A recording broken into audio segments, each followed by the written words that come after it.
Hello, faith leader, and welcome to Breaktime. I love this psalm. We're in Psalm 18:1, and I don't know how else to say it because he's going to say just these simple words. I love you, Lord, my strength. And so you can tell that he's calling out to God with these three precious words. I love you, Lord. And then he recognizes an attribute of what God provides to him. And it's not just some strength, it is my strength. He realizes that apart from God, his strength is, he doesn't have strength. He says that in very many places. But here's what's really cool. I love these three words. I love you, Lord. And it isn't an emotional experience that I'm getting. You know, it's a commitment of my heart.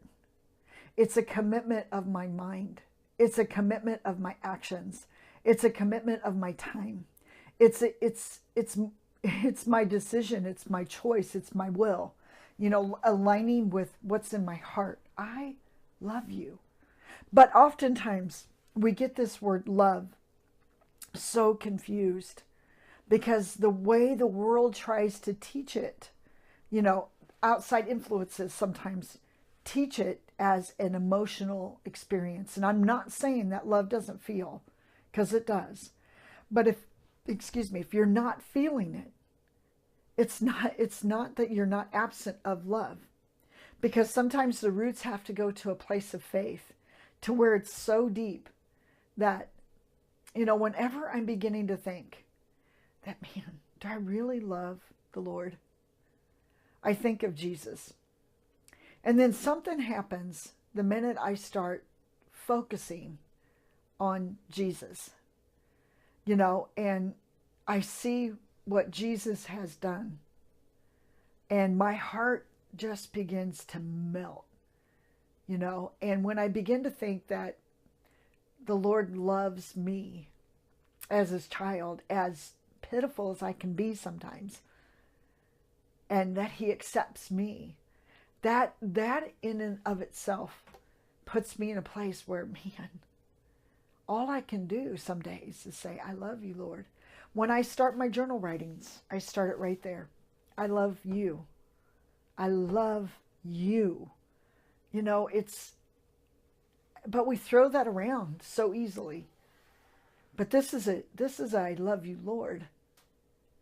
And it's such a place of tenderness in my heart that it's really delicate for me to say, I love you, Lord.